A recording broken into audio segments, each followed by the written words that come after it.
नमस्कार दोस्तों, मैं विदित सिंह स्वागत करता हूं आप सभी लोग का मेरे चैनल पे टेक साइंस विद विदित एंड परी। आज हमारा टॉपिक है why onion make us cry. So let's start.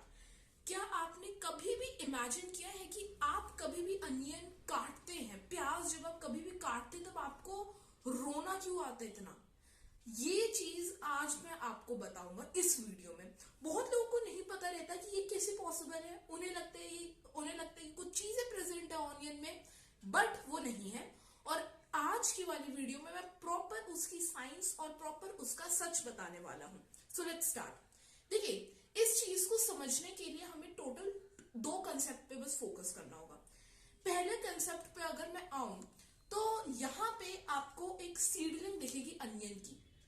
ये बहुत छोटी सी सीडलिंग है और जब हम इसको ग्राउंड में सो कर देते हैं तो कुछ महीनों बाद आपको ऐसी सीडलिंग, आपको ऐसा प्लांट मिलेगा।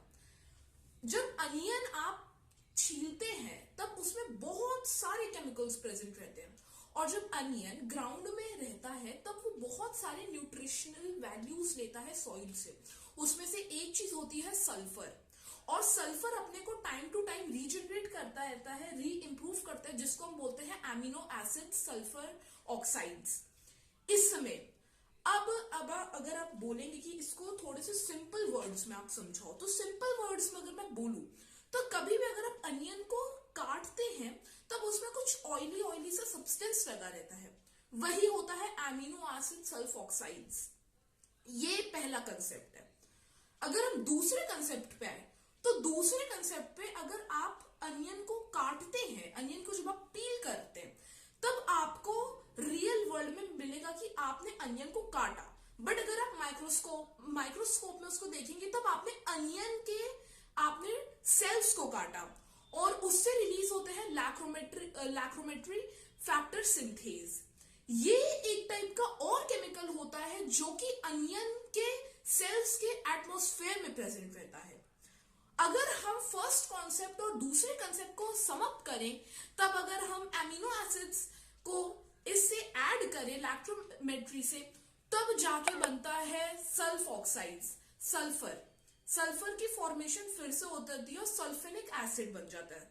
ओके, और सल्फेनिक एसिड को जब ये अपने को रीजनरेट करता है तब इससे बनता है साइन प्रोपेंथियल एस ऑक्साइड। ये थोड़ा प्रोनाउंस करने में डिफिकल्ट है, बट एक से दो के गो के अंदर आप इसको आराम से प्रोनाउंस कर लेंगे। तो जब ये दोनों चीजें amino acid sulfoxides plus lactometry factor synthase, जब ये दोनों एक साथ कंबाइन करती हैं तब ये साइन प्रोपेंथियल एस ऑक्साइड जैसे केमिकल को फॉर्म करती है, जो कि सल्फेनिक ऑक्साइड जब अपने को रीजनरेट करता है तब बनता है। अब यहां तक हमने समझ लिया। अब ये जो मेन केमिकल है साइन प्रोपेंथियल एस ऑक्साइड, यही ऐसा केमिकल है जो आपकी आंखों में जाता है और आपको आंसू आते हैं। अगर मैं आपको थोड़ा आई की एनाटॉमी बताऊं तो आई में आई लेंसेज प्रेजेंट रहती हैं। वो होती है कॉन्वेक्स लेंसेज, और कॉन्वेक्स लेंस उनको फंक्शन करती है सिलियरी मसल्स, और सिलियरी मसल से उनका फोकल लेंथ अप चेंज होता रहता है, फोकल लेंथ उनका चेंज होता रहता है। उसको कवर करती है आइरिस, और आइरिस को भी कवर करती है प्यूपिल, जो कि अलाउ करती है कि कितनी लाइट आपके आंखों में जाएगी, और उसको भी कवर करती है एक ट्रांसपेरेंट मीडियम जिसको हम बोलते हैं कॉर्निया। ये है एक आई एनाटॉमी जो हमने स्कूल में अपने पढ़ी है। अब हमने आई एनाटॉमी को एक बार रिवाइज कर लिया। अब मैं आपको एक चीज और बताना चाहूंगा।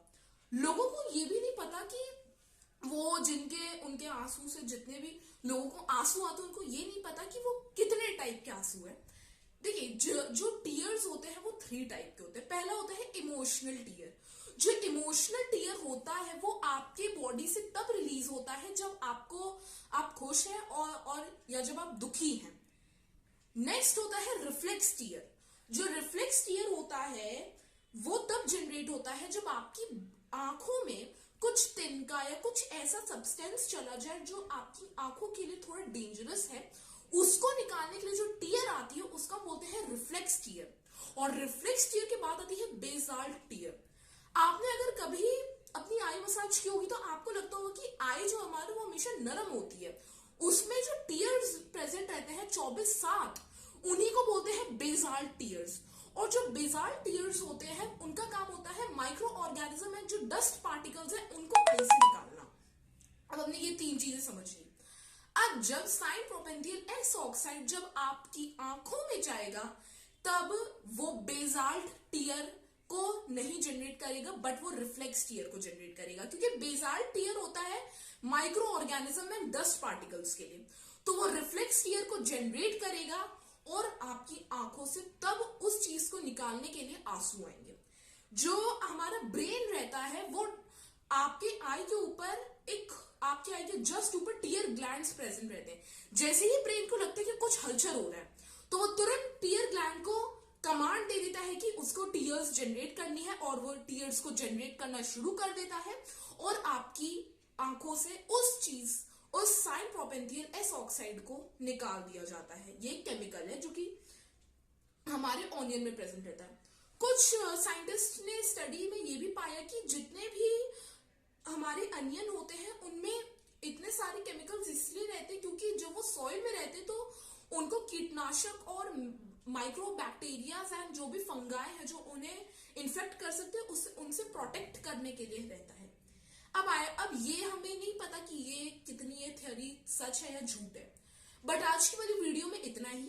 मैंने आपको बताया कि क्यों हमें टीयर आता है जब हम अनियन को काटते हैं। इस वीडियो को लाइक करिएगा, ज्यादा से ज्यादा शेयर करिएगा और सब्सक्राइब करिएगा। मैं आपसे मिलूंगा नेक्स्ट वीडियो में, तब तक के लिए नमस्कार दोस्तों, जय हिंद।